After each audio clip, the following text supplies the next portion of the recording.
ಇವತ್ತಿನ ಪತ್ರಿಕಾಗೋಷ್ಠಿಯಲ್ಲಿ ಭಾಗಿಯಾದ ಬಿಜಾಪುರ ಜಿಲ್ಲೆಯ ಬಾರ್ ಅಸೋಸಿಯೇಷನ್ ಅಧ್ಯಕ್ಷರು, ರೈತ ಮೋರ್ಚಾ ಪ್ರಧಾನ ಕಾರ್ಯದರ್ಶಿ ಡಿ.ಜಿ. ಬರಾರ್ ವಕೀಲರಿಗೆ ನಮಸ್ಕರಿಸಿ, ಅದೇ ರೀತಿ ಬಿಜಾಪುರ ಜಿಲ್ಲೆಯ ಭಾರತೀಯ ಜನತಾ ಪಕ್ಷದ ಅಲ್ಪಸಂಖ್ಯಾತ ಮೋರ್ಚಾದ ಅಧ್ಯಕ್ಷರಾದಂಥ ರಜಾಕ್ ಸಾಬ್ ವಾಲಿಕಾರ್ ನಮಸ್ಕರಿಸಿ, ಅದೇ ರೀತಿ ಎಲ್ಲ ಮಾಧ್ಯಮ ಮಿತ್ರರಿಗೆ ನಮಸ್ಕರಿಸಿ,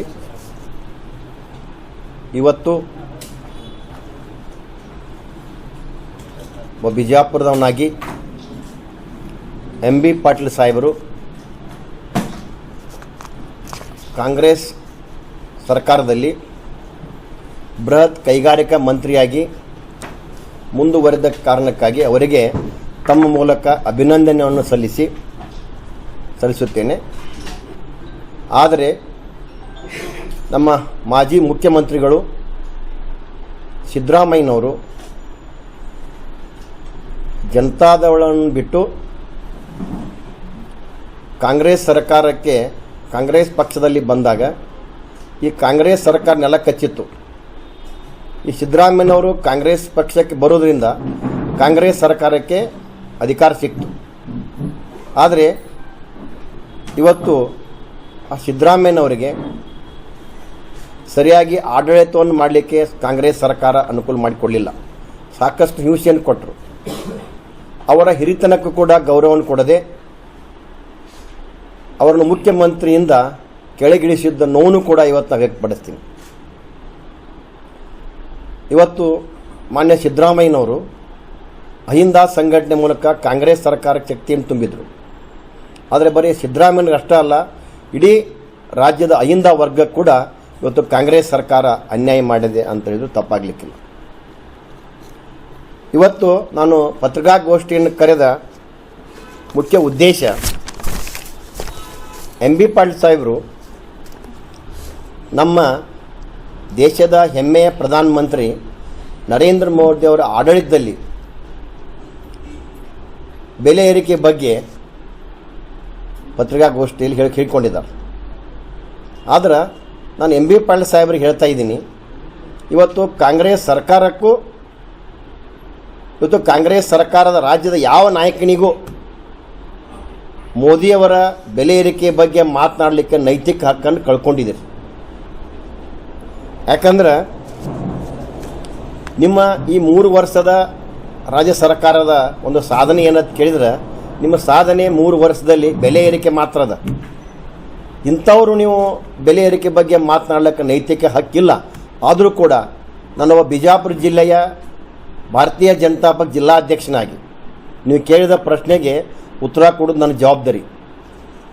ಇವತ್ತು ನೀವು ಹೇಳ್ತಾ ಇದ್ದೀರಿ 2014ನೇ ಇಸ್ವಿ ನರೇಂದ್ರ ಮೋದಿಜಿಯವರು ಪ್ರಧಾನಮಂತ್ರಿ ಆಗೋಕ್ಕಿಂತ ಪೂರ್ವದಲ್ಲಿ UPA ಸರ್ಕಾರದಲ್ಲಿ ಡಾಕ್ಟರ್ ಮನಮೋಹನ್ ಸಿಂಗ್ ಅವರು ಪ್ರಧಾನಮಂತ್ರಿಯಾಗಿದ್ದಾಗ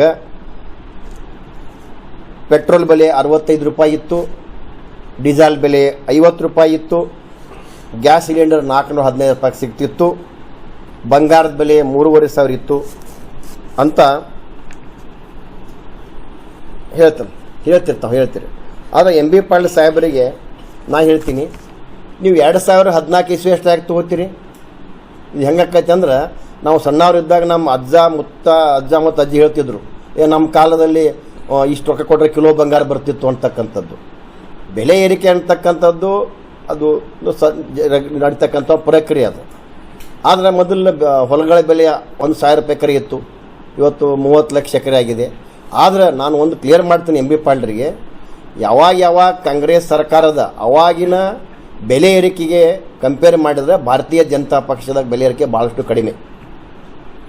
ಉದಾಹರಣೆಯಾಗಿ ಇವತ್ತು ನೀವು 2014 ಇಸ್ವಿ ತಗೋದು ಬದಲಾಗಿ ನೀವು 2010 ವರ್ಷ ಹಿಂದೆ ಹೋಗ್ರಿ, 2004ನೇ ಇಸ್ವಿಗೆ ಹೋಗ್ರಿ. ಅವಾಗ UPA ಸರ್ಕಾರ ಇತ್ತಲ್ಲ, ಅವಾಗೇನಿತ್ತು ಪೆಟ್ರೋಲ್ ಬೆಲೆ, ಡೀಸೆಲ್ ಬೆಲೆ ಅಂತಕ್ಕಂಥದ್ದು. ಅವತ್ತು 2000 ಪೆಟ್ರೋಲ್ ಬೆಲೆ 33 ರೂಪಾಯಿ ಇತ್ತು. 10 ವರ್ಷದ ನಂತರ UPA ಸರ್ಕಾರದಲ್ಲಿನ ಅದು 65 ರೂಪಾಯಿ ಪೆಟ್ರೋಲ್ ಬೆಲೆ ಆಯಿತು. ಅಂದರೆ ಸುಮಾರು 111% ರೇಟ್ ಏರಿಕೆ ಆಯ್ತು 10 ವರ್ಷನ್ಯಾಗ. ಆದರೆ ನರೇಂದ್ರ ಮೋದಿ ಅವ್ರ ಆಡಳಿತದಲ್ಲಿ 2014ರಿಂದ ಸುಮಾರು 2026ವರೆಗೆ ನೀವು ಕಂಪೇರ್ ಮಾಡಿದರೆ ಪೆಟ್ರೋಲ್ ಬೆಲೆ ಏರಿಕೆ ಆಗಿದ್ದು ಓನ್ಲಿ 45% ರೇಟ್ ಮಾತ್ರ ಹೆಚ್ಚಾಗಿದೆ. ಅಂದರೆ ಇದ್ರ ಬಗ್ಗೆ ನೀವು ತಾವು ವಿಚಾರಕ್ಕೆ ಉತ್ತರ ಕೊಡ್ರಿ. ಡೀಸೆಲ್ ಬೆಲೆ ಹೇಳ್ತೀರಿ, ಮನಮೋಹನ್ ಸಿಂಗ್ ಅವ್ರ ಆಡಳಿತದಲ್ಲಿ 2014ರಲ್ಲಿ 55 ರೂಪಾಯಿ ಇತ್ತು ಹೇಳ್ತೀರಿ. 10 ವರ್ಷದಿಂದ ಹೋಗ್ರಿ, 2004ನೇ ಇಸ್ವಿಗೆ ಹೋಗ್ರಿ, ಅವತ್ತಿನ ಬೆಲೆ ಏನಿತ್ತು? ಅವತ್ತು ಡೀಸೆಲ್ ಬೆಲೆ ಬರೀ 22 ರೂಪಾಯಿ ಇತ್ತು. 22 ರೂಪಾಯಿಂದ 55 ರೂಪಾಯಿ ಇರೋದು ನಿಮ್ಮ ಸರ್ಕಾರದಲ್ಲಿನ ಅದು ಸುಮಾರು 150% ರೇಟ್ ಹೆಚ್ಚಾಗೈತೆ ಅವತ್ತಿನ 10 ವರ್ಷನಾಗ. ಆದರೆ ಇವತ್ತಿನ ನರೇಂದ್ರ ಮೋದಿಯವರ ರೇಟ್ ಬದಲಾವಣೆ ನೋಡಿದ್ರೆ ಸುಮಾರು 82% ಮಾತ್ರ ಹೆಚ್ಚಾಗೈತಿ. ಇದು ಯಾಕೆ ಹೆಚ್ಚಾಗೈತೆ ಅಂದ್ರೆ ಈ ಜಾಗತಿಕ ಬಿಕ್ಕಟ್ಟಿನಲ್ಲೂ ಕೂಡ ಕೇಂದ್ರ ಸರ್ಕಾರ ಭಾರತೀಯರಿಗೆ ಬೆಲೆ ಏರಿಕೆ ತೊಂದರೆ ಆಗಬಾರ್ದು ಅಂತೇಳಿ ಕೇಸಿಂದ ನರೇಂದ್ರ ಮೋದಿಯವರು ಎಕ್ಸೈಸ್ ಡ್ಯೂಟಿ ಕಡಿಮೆ ಮಾಡಿದ್ದಾರೆ. ಇವತ್ತು ಪೆಟ್ರೋಲ್ ಮೇಲೆ 13 ರೂಪಾಯಿ ಎಕ್ಸೈಸ್ ಡ್ಯೂಟಿ ತಗೋತಿದ್ದು ಕೇಂದ್ರ ಸರ್ಕಾರ. ಇವತ್ತು ಈ ಭಾರತೀಯರಿಗೆ ಜನಸಾಮಾನ್ಯರಿಗೆ ಹೊರಗೆ ಆಗಬಾರ್ದು ಕೇಸಿಂದ 13 ರೂಪಾಯಿ ತೆಗೆದುಕೊಳ್ತಕ್ಕಂಥ ಎಕ್ಸೈಸ್ ಡ್ಯೂಟಿಯನ್ನು 10 ರೂಪಾಯಿ ಕಡಿಮೆ ಮಾಡಿ ಬರೀ 3 ರೂಪಾಯಿ ತೆಗೆದುಕೊಳ್ತಾ ಇದ್ದಾರೆ. ಡೀಸೆಲ್ ಮೇಲೆ 10 ರೂಪಾಯಿ ಎಕ್ಸೈಸ್ ಡ್ಯೂಟಿ ಇತ್ತು, ಅದನ್ನು ಕಂಪ್ಲೀಟ್ ಬಿಟ್ಬಿಟ್ಟ. ಅಂದರೆ ಇದು ಜನರಿಗೆ ಪರವಾದ ಸರ್ಕಾರ ಇರೋದ್ರಿಂದ. ಆದರೆ ನಾನು ಇವತ್ತು MB ಪಾಟೀಲರಿಗೆ ಕೇಳ್ತಾ ಇದ್ದೆ, ಒಬ್ಬ ಕಾಂಗ್ರೆಸ್ ಸರ್ಕಾರದ ಪ್ರಭಾವಿ ನಾಯಕರಿರ್ತಾವು. ಇವತ್ತು ಪೆಟ್ರೋಲ್ ಡೀಸೆಲ್ ಏರಿಕೆ ಮಾಡಿದವರು ಕೇಂದ್ರ ಸರ್ಕಾರ ಅಲ್ಲ, ಇದು ಇಂಟರ್ನ್ಯಾಷನಲ್ ಮಾರ್ಕೆಟ್ನಲ್ಲಿ ಬೆಲೆ ಹೆಚ್ಚಾಗಿದೆ, ಟ್ಯಾಕ್ಸ್ನಲ್ಲಿ ಕಡಿಮೆ ಮಾಡಿದ್ದಾರೆ ಅವರು. ಆದರೆ ನೀವೇನು ಮಾಡ್ತಾ ಇದ್ದೀರಿ? ಸುಮಾರು ನಿಮ್ಮ ಆಡಳಿತದಲ್ಲಿ 2 ಸಲ ಪೆಟ್ರೋಲ್ ಮತ್ತು ಡೀಸೆಲ್ ಬೆಲೆಯನ್ನು ಏರಿಸಿದಿರಿ. ಇವತ್ತು ಸುಮಾರು ರಾಜ್ಯ ಸರ್ಕಾರ ಪೆಟ್ರೋಲ್ ಮೇಲೆ 29.84 ಟ್ಯಾಕ್ಸ್ ವ್ಯಾಟ್ ತೊಗೋತೀರಿ, ನೀವು ಡೀಸೆಲ್ ಮೇಲೆ 21.17 ರೂಪಾಯಿ ಟ್ಯಾಕ್ಸ್ ತೊಗೋತೀರಿ. ಅಂದಾಜು ಸುಮ್ಮನೆ ರಫ್ ಲೆಕ್ಕ ಮಾಡಿದಾಗ ಸುಮಾರು 1 ಲೀಟ್ರ್ ಪೆಟ್ರೋಲ್ ಜನಸಾಮಾನ್ಯ ಖರೀದಿ ಮಾಡಿದಂದ್ರೆ 33 ರೂಪಾಯಿ ಇವತ್ತು ರಾಜ್ಯ ಸರ್ಕಾರ ಹೋಗ್ತೈತಿ. 1 ಲೀಟರ್ ಡೀಸೆಲ್ ಒಬ್ಬ ಜನಸಾಮಾನ್ಯ ಖರೀದಿ ಮಾಡಿದಂದ್ರೆ 21 ರೂಪಾಯಿ ರಾಜ್ಯ ಸರ್ಕಾರ ಹೋಗ್ತೈತಿ. ನೀವು ದೊಡ್ಡ ಮನಸ್ಸು ಮಾಡಿರಿ. ಈಗ ಜಾಗತಿಕ ಮಟ್ಟದಲ್ಲಿ ಕಚ್ಚಾ ತೈಲಗಳ ಬೆಲೆ ಏರಿಕೆ ಇರ್ಬೋದು, ಇಂಟರ್ನ್ಯಾಷನಲ್ ಮಾರ್ಕೆಟ್ ಬೆಲೆ ಏರಿದ್ರಿಂದ ನೀವು ಎಲ್ಲಿವರೆಗೆ ಅದು ಸಮ ಆಗುವವರೆಗೆ ನೀವು ಟ್ಯಾಕ್ಸ್ ಬಿಟ್ಬಿಡ್ರಿ. ರಾಜ್ಯದ ಜನರ ಮೇಲೆ ನಿಮಗೆ ಕನಿಕರ ಇತ್ತಂದ್ರೆ ನೀವೊಬ್ಬರು ಈ ರೀತಿ ಬೆಲೆ ಏರಿಕೆ ಬಗ್ಗೆ ಮಾತನಾಡ್ತಕ್ಕಂಥ MB ಪಾಟೀಲ್ ಇರ್ಬೋದು, ಇವತ್ತು ರಾಜ್ಯ ಸರ್ಕಾರದ ಎಲ್ಲ ಮುಖ್ಯಮಂತ್ರಿಗಳೆಲ್ಲರಿಗೂ ನಾನು ಮನವಿ ಮಾಡ್ತೀನಿ, ನಿಮಗೆ ಅಷ್ಟು ಕಳ್ಕಳಿ ಇತ್ತಂದ್ರೆ ಯಾವ ರೀತಿ ನಮ್ಮ ನರೇಂದ್ರ ಮೋದಿಯವರು ಜನರ ಮೇಲೆ ಹೊರೆ ಬೀಳಬಾರ್ದು ದೇಶದಿಂದ ಟ್ಯಾಕ್ಸನ್ನು ಬಿಟ್ಟಿದ್ದಾರೆ, ಇದು ಎಕ್ಸೈಸ್ ಡ್ಯೂಟಿ ಕಟ್ ಮಾಡಿದ್ದಾರೆ. ಆ ರೀತಿ ನೀವು ಟ್ಯಾಕ್ಸ್ ಬಿಟ್ಬಿಟ್ರಿ ಅಂದ್ರೆ ಪುಣ್ಯಾತ್ಮರೇ, ಇವತ್ತು ನಿಮಗೆ ನಮ್ಮ ರಾಜ್ಯ ಜನರಿಗೆ ಪೆಟ್ರೋಲ್ 77 ರೂಪಾಯಿ 60 ಪೈಸೆ ಕೊಡ್ಬೋದು, ಡೀಸೆಲ್ 77 ರೂಪಾಯಿ ಕೊಡ್ಬೋದು. ಇವತ್ತು ಅಷ್ಟು ಕಡಿಮೆ ಮಾಡೋಕ್ಕೆ ಸಾಧ್ಯತೆ ನಿಮಗೆ. ಆ ಕೆಲಸ ಯಾಕೆ ಮಾಡಬಾರ್ದು? ಇವತ್ತು ಗೃಹ ಉಪಯೋಗಿ ಗ್ಯಾಸ್ ಬಗ್ಗೆ ತಾವು ಮಾತನಾಡ್ತೀರಿ. ಇದು ಗ್ಯಾಸ್ ನಮ್ಮ ಇಂಡಿಯಾದಲ್ಲಿ ಸಿಗ್ತಕ್ಕಂಥಲ್ಲ, ಇದನ್ನು ಇಂಪೋರ್ಟ್ ಮಾಡ್ಕೋಬೇಕಾಗೈತಿ. ಇದು ಜಾಗತಿಕ ಯುದ್ಧ ಮಟ್ಟದಲ್ಲಿ ಇವತ್ತು ಉಕ್ರೇನ್ ಇಸ್ರೇಲ್ ರಷ್ಯಾ ಇದ್ದಿರ್ಬೋದು, ಇವತ್ತು ಇರಾನ್ ಮತ್ತು ಇಸ್ರೇಲ್ ಯುದ್ಧ ಇರುವಂಥ ಸಂದರ್ಭದಲ್ಲಿ ಇವತ್ತು ಸಾಕಷ್ಟು ಜಲಸಂಧಿಗಳ ಮಾರ್ಗಗಳೇ ಬಂದ ಸಂದರ್ಭದೊಳಗೆ ಇವತ್ತು ನರೇಂದ್ರ ಮೋದಿಯವರು ಭಾಳಷ್ಟು ಪ್ರಯತ್ನ ಮಾಡಿ ಇವತ್ತು ಭಾರತೀಯರಿಗೆ ತೊಂದರೆ ಆಗದ ರೀತಿ ಸಾಕಷ್ಟು ಪ್ರಯತ್ನ ಮಾಡ್ತಾ ಇದ್ದಾರೆ. ನೀವು ಯುವಕರ ಬಗ್ಗೆ ಮಾತನಾಡ್ತೀರಿ. ಇವತ್ತು ಕೇಂದ್ರ ಸರ್ಕಾರ ಸ್ಟಾರ್ಟಪ್ ಇರ್ಬೋದು, ಮುದ್ರಾ ಯೋಜನೆ ಮೂಲಕ 100 ಕೋಟಿ ಹಣವನ್ನು ಸಾಲವನ್ನು ಕೊಡುವ ಮೂಲಕ ಇವತ್ತು ಯುವಕರಿಗೆ ಉದ್ಯೋಗದಾತರನ್ನು ಮಾಡಿದ್ದಾರೆ. ಇವತ್ತು ರಾಜ್ಯ ಸರ್ಕಾರ ಇವತ್ತು 3 ಲಕ್ಷ ಹುದ್ದೆಗಳ ಖಾಲಿ ಇದ್ದರು, ಇವತ್ತು ಆರ್ಥಿಕ ಇಲಾಖೆ ಅದನ್ನು ತುಂಬ್ತಾ ಇಲ್ಲ. ಅಂದರೆ ನೀವು ಪೊಳ್ಳು ಭರವಸೆಗಳಿಗಾಗಿ ರಾಜ್ಯದ ಒಂದು ಹಣಕಾಸು ವ್ಯವಸ್ಥೆ ಹಾಳು ಮಾಡಿದಿರಿ. ಅದಕ್ಕೆ ಇವತ್ತು ಆರ್ಥಿಕ ಇಲಾಖೆ ಕೂಡ ಒಪ್ಪಲಾದಂಥ ಪರಿಸ್ಥಿತಿಗೆ ಬಂದಿದೆ. ಚಿನ್ನದ ಬೆಲೆ ನೀವು ಕಂಪೇರ್ ಮಾಡಿದರೆ UPA ಸರ್ಕಾರದಲ್ಲಿ 370% ಹೆಚ್ಚಾಗೈತೆ, ಅದೇ NDA ಸರ್ಕಾರದಲ್ಲಿ 167% ಮಾತ್ರ ಹೆಚ್ಚಾಗೈತೆ. ಇವತ್ತು ಇನ್ನೊಂದು, ಈಗ ತಾವೆಲ್ಲ ನೋಡಿದ್ವಿ ನಾವು 3 ವರ್ಷನಾಗೆ ಎಲ್ಲ ವಸ್ತುಗಳ ಮೇಲೆ ಬೆಲೆ ಏರಿಕೆ ಮಾಡಿರಿ. ಈಗ ರೈತರ ಹೊಲ ಖರೀದಿಯಲ್ಲಿ ಇರ್ಬೋದು, ಅದು ಕೂಡ ಸಾಕಷ್ಟು ಬದಲಾವಣೆ ಹೆಚ್ಚು ಮಾಡಿದಿರಿ. ಆದರೆ ಪುಣ್ಯಾತ್ಮರೇ, ಇವತ್ತು ಈ ಸಾಲ ಮಾಡ್ತಕ್ಕಂಥ ವ್ಯಕ್ತಿಗಳಿಗೆ, ರೈತರಿರ್ಬೋದು, ವ್ಯಾಪಾರಸ್ಥರಿರ್ಬೋದು, ಸಾಲ ಮಾಡ್ತಕ್ಕಂಥ ವ್ಯಕ್ತಿಗೆ ಮಾರ್ಟ್ಗೇಜ್ ಮಾಡಬೇಕು, ಅವ್ರ ಉತ್ತಾರಿ ಮೇಲೆ ಬೋಜ ಏರಿಸ್ಬೇಕಂದ್ರೆ ಅವ್ರಿಗೂ ಕೂಡ ಲಕ್ಷ ನೀವು ವಸೂಲಿ ಮಾಡ್ತಾ ಇದ್ರಿ. ಸಾಲ ಮಾಡೋರಿಗೆ ಕೂಡ ಇವತ್ತೊಂದು ಟ್ಯಾಕ್ಸ್ ಕಲೆಕ್ಟ್ ಮಾಡ್ತಕ್ಕಂಥ ಏನು ಒಂದು ಪರಿಸ್ಥಿತಿ ಅದ.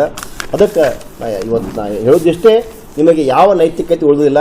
ಇನ್ನೊಂದು ವಿಷಯ ನಾನು ಬರ್ತೀನಿ. ಎಂ ಬಿ ಪಾಟೀಲರು ಒಂದು ಮಾತು ಹೇಳಿದ್ದಾರೆ. 2028ಕ್ಕೆ ಅಲ್ಪಸಂಖ್ಯಾತರನ್ನು ನಾವು MLA ಮಾಡ್ತೀವಿ ಅಂತ. ಅಂದರೆ ಬಿಜಾಪುರ ಜಿಲ್ಲೆ ಜನತೆ ಕ್ಲಿಯರ್ ಮಾಡ್ಯಾರ. ಅವರು ಇಲ್ಲಿವರೆಗೆ ಅಲ್ಪಸಂಖ್ಯಾತರನ್ನು ಶಾಸಕನ ಮಾಡೋಕೆ ಅವ್ರ ಪ್ರಯತ್ನ ಯಾರೂ ಮಾಡಿಲ್ಲ ಅಂತಕ್ಕಂಥದ್ದು ಕ್ಲಿಯರ್ ಆಗಿದೆ. ಅದಕ್ಕೆ ಮೊನ್ನೆ ಒಂದು ಘಟನೆ ಆಯಿತು, ತಾವೆಲ್ಲ ನೋಡಿದ್ದು, ತಮ್ಮ ಮಾಧ್ಯಮಕ್ಕೆ ನೋಡಿದ್ದೀನಿ ನಾನು. ಹೆಸ್ಕಾಮದ ಒಂದು ಕಚೇರಿ ಉದ್ಘಾಟನಾ ಸಮಾರಂಭದಲ್ಲಿ ನಮ್ಮ ನಗರ ಶಾಸಕರು ಬಸನಗೌಡ ಪಾಳ್ಯ ಯತ್ನಾಳರು ಭಾಳಷ್ಟು ಸ್ವಾರಸ್ಯಕರವಾಗಿ ಮಾತನಾಡಿದರು. ಎಂ ಬಿ ಪಾಟೀಲರು ಗುಣಗಾನ ಮಾಡಲಿಕ್ಕೆ ಕಾಂಗ್ರೆಸ್ ಸರ್ಕಾರದ ವೇದಿಕೆಗೆ ನಾನು ಕರೆದರು ಅಂತಕ್ಕಂಥದ್ದು. ಆ ರೈಲ್ವೇದಲ್ಲಿ ನಾನು ರಿಟರ್ನ್ ಬಂದೆ ಅಂತಕ್ಕಂಥ ಏನು ಸ್ವಾರಸ್ಯಕರ ಮಾತು ಹೇಳುವ ಮಾತಿನ ಬರದಲ್ಲಿ ಯಾವ ನಮ್ಮ ನಗರ ಶಾಸಕ ಬಸನಗೌಡ ಪಾಳ್ಯ ಯತ್ನಾಳರು ನಮ್ಮ ರಾಜ್ಯಾಧ್ಯಕ್ಷರ ಬಗ್ಗೆ, ಬೇರೆ ಬೇರೆ ರಾಜಕಾರಣ ಬಗ್ಗೆ ಅಡ್ಜಸ್ಟ್ಮೆಂಟ್ ರಾಜಕಾರಣ ಮಾತಾಡುವಂಥ ಸುಳ್ಳು ಮಾತುಗಳನ್ನು ಮಾತಾಡ್ತಕ್ಕಂಥ ಬಸನಗೌಡರ ಮಾತಿನ ಬರದಲ್ಲಿ ಎಂ ಬಿ ಪಾಟೀಲರು ಮತ್ತು ಬಸನಗೌಡರ ಒಂದು ಒಳ ಒಪ್ಪಂದನೂ ಕೂಡ ಅವ್ರು ಕ್ಲಿಯರ್ ಮಾಡಿಬಿಟ್ರು. ಅದಕ್ಕೆ ಇವತ್ತು ಎಂ ಬಿ ಪಾಟೀಲರು ಗಾಬರಿ ಆಗಿಬಿಟ್ರು. ಮುಂದೆ ಹೆಂಗೆ ಅತ್ಯಂತ ಅಲ್ಪಸಂಖ್ಯಾತರು ಬಿಟ್ಟವ್ರು ಹೆಂಗೆ ಅಂತಕ್ಕಂಥದ್ದು. ಯಾಕೆ ನೋಡಿದಾರೆ ಎಕ್ಸಾಂಪಲ್ ಮೊನ್ನೆ ಚುನಾವಣೆಯಲ್ಲಿ ದಾವಣಗೆರೆ ಚುನಾವಣೆ ಏನಾಯಿತು ಕಾಂಗ್ರೆಸ್ ಪರಿಸ್ಥಿತಿ ಅಂತಕ್ಕಂಥದ್ದು. ಇದನ್ನು ತಿಳ್ಕೊಂಡು ಮುಂದಿನ ದಿನಮಾನದಲ್ಲಿ ಕಾಂಗ್ರೆಸ್ಸಿಗೆ ಅಲ್ಪಸಂಖ್ಯಾತರು ಇನ್ನು ದೂರ ಹೋಗ್ತಾರೆ ಅಂತಕ್ಕಂಥದ್ದು. ಯಾವ ರೀತಿ ಗುಜರಾತ್ನಲ್ಲಿ, ಉತ್ತರ ಪ್ರದೇಶದಲ್ಲಿ ಭಾಳಷ್ಟು ಅಲ್ಪಸಂಖ್ಯಾತರು ಇವತ್ತು ಭಾರತೀಯ ಜನತಾ ಪಕ್ಷ ವಾಲ್ತಾ ಇದ್ದಾರೆ. ಅದ್ರ ನೋವು ಇವತ್ತು ಅವ್ರಿಗೆ ಕಾಡ್ತಾ ಇದೆ. ಅವ್ರು ಹೇಳಿದ್ದಾರೆ 8ಕ್ಕೆ8 ಕಾಂಗ್ರೆಸ್ ಶಾಸಕರು ಆರಿಸ್ತಾ ಸಾಧ್ಯ ಇಲ್ಲ ನಿಮಗೆ. ನಾನು ಈಗ ಮೊದಲೇ ಪತ್ರಿಕಾಗೋಷ್ಠಿ ಹೇಳಿದ್ದು ನಾನು ಎಂ ಬಿ ಪಾಟೀಲರಿಗೆ, ನೀವು ಮುಖ್ಯಮಂತ್ರಿ ಆಸೆ ಇದ್ದವರಿದ್ರಿ, ನೀವು ಏನ್ರಿ ಮುಖ್ಯಮಂತ್ರಿ ಆಗಬೇಕು ಕನಸಿತ್ತಂದ್ರೆ ನೀವು 2020 ಒಂಟರ ಒಳಗೆ ಈಗೇನು ಅವಕಾಶ ಇದೆ 2 ವರ್ಷ, ಈಗ ನೀವು ಪ್ರಯತ್ನ ಮಾಡ್ಬೋದು. ಮುಂದಿನ ಸಲ 2028ಕ್ಕೆ 8ಕ್ಕೆ8 ಇಲ್ಲಿ ಭಾರತೀಯ ಜನತಾ ಪಕ್ಷ ಅಭ್ಯರ್ಥಿಗಳು ಆರಿಸಿ ಬರ್ತಾರೆ ಅಂತಕ್ಕಂಥದ್ದು ಸ್ಪಷ್ಟವಾಗಿ ನಾನು ಇವತ್ತು ಹೇಳ್ತಾ ಇದ್ದೀನಿ. ಇವತ್ತು ಅಲ್ಪಸಂಖ್ಯಾತರು ಜಾಗೃತರಾಗ್ಯಾರ. ಇವತ್ತು ನಮ್ಮ ಭಾರತೀಯ ಜನತಾ ಪಕ್ಷದ ರಾಜ್ಯಾಧ್ಯಕ್ಷರು BR ವಿಜೇಂದ್ರ ಇರ್ಬೋದು, ನಮ್ಮ ಸಂಸದರು ಜಿಗಜಿಣಗಿ ಸಾಹೇಬರು ಕೂಡ ಭಾಳಷ್ಟು ಆ್ಯಕ್ಟಿವ್ ಆಗಿ ಇವತ್ತು ಬಿಜಾಪುರ ಜಿಲ್ಲೆ ಜನತೆಯಾಗಿ ಸ್ಪಂದಿಸ್ತಾ ಇದ್ದಾರೆ. ಬರುವ ದಿನಮಾನದಲ್ಲಿ ಇವರು ನಮ್ಮ ಜಿಗಜಿಣಗಿ ಸಾಹೇಬರ ನೇತೃತ್ವದಲ್ಲಿ ನಾವು 8ಕ್ಕೆ8 ಮತಕ್ಷೇತ್ರದಲ್ಲಿ ಭಾರತೀಯ ಜನತಾ ಪಕ್ಷ ಗೆಲ್ತದೆ. ಮತ್ತು ಇನ್ನೊಂದು ಅಲ್ಪಸಂಖ್ಯಾತರ ಬಗ್ಗೆ ನಾನು ಹೇಳುವುದೇನೆಂದ್ರೆ, ಇವತ್ತು ಅಲ್ಪಸಂಖ್ಯಾತರನ್ನು ಬರೀ ಬಳಕೆ ಮಾಡ್ಕೊಡಾರ ಇವರು ಅಲ್ಪಸಂಖ್ಯಾತರನ್ನು ಕಾಂಗ್ರೆಸ್ ಸರ್ಕಾರ. ಇವತ್ತು ಅಲ್ಪಸಂಖ್ಯಾತರಿಗೆ ಏನು ಮಾಡಿದ್ರಿ ನೀವು? ಭಾಳಷ್ಟು ಯುವಕರ ಕೈಯಾಗ ಕಲ್ಲು ಕೊಡ್ತಾ ಕೆಲಸ ಮಾಡಿದ್ರಿ. ಇವತ್ತು ಕಾಶ್ಮೀರದ ಪರಿಸ್ಥಿತಿ ನೋಡಿದಾಗ ಭಾಳಷ್ಟು ಅಲ್ಪಸಂಖ್ಯಾತ ಯುವಕರಿಗೆ ಕಲ್ಲು ಕೊಟ್ಟು ಅವರ ಬದುಕನ್ನು ಹಾಳು ಮಾಡ್ತಾ ಇದ್ರು.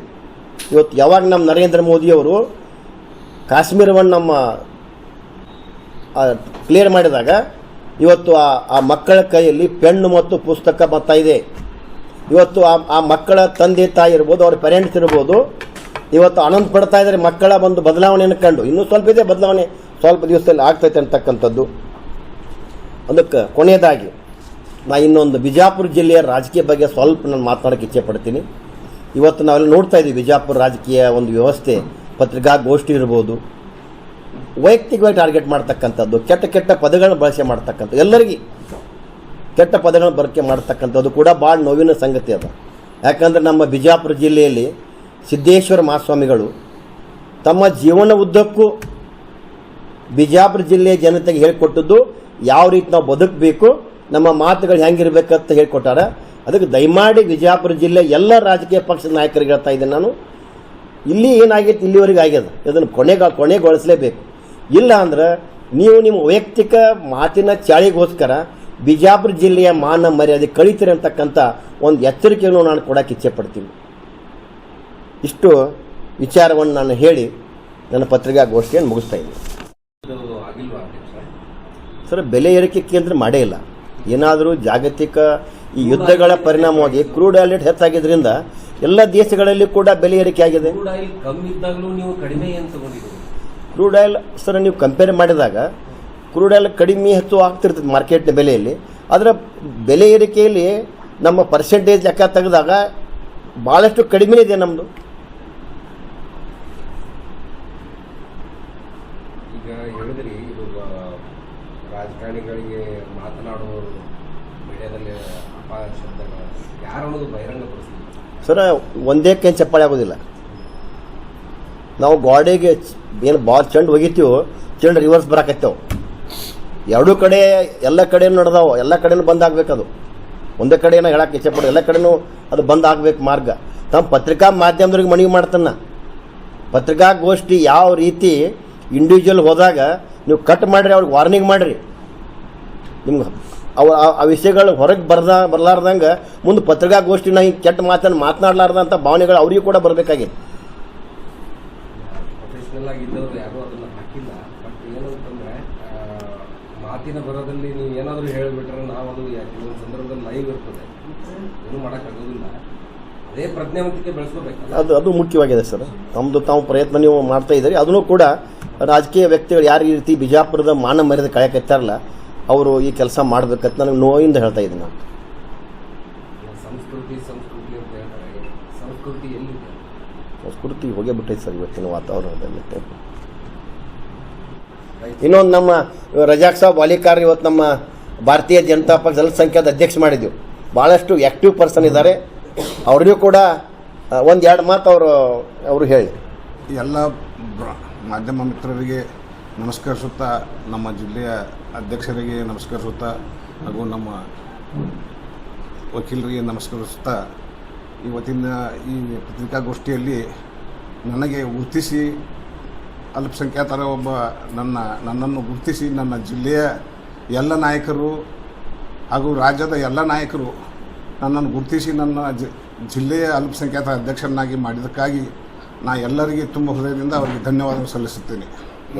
ಮುಂದಿನ ದಿನಗಳಲ್ಲಿ ನಾನು ನನ್ನ ಕೊಟ್ಟಂಥ ಜವಾಬ್ದಾರಿಯನ್ನು ಯಶಸ್ವಿಯಾಗಿ ನಿಭಾಯಿಸ್ಕೋತಾ ಎಲ್ಲ 8 ಮತಕ್ಷೇತ್ರದಲ್ಲಿ ನಮ್ಮ ಪಕ್ಷದ ನಮ್ಮ ಅಲ್ಪಸಂಖ್ಯಾತರ ಎಲ್ಲ ನಾಯಕರನ್ನು ಒಗ್ಗೂಡಿಸಿ ಭಾರತೀಯ ಜನತಾ ಪಕ್ಷಕ್ಕೆ ಒಂದು ಅಲ್ಪಸಂಖ್ಯಾತರ ಒಂದು ಕೊಡುಗೆಯನ್ನು ಕೊಡುವಂಥ ಕಾರ್ಯಕ್ರಮವನ್ನು ನಾವು ಮುಂದುವರಿಸ್ತೀನಿ ಅಂತ ಹೇಳಿ ನನ್ನ ಮಾತನ್ನು ಮುಗಿಸ್ತೇನೆ.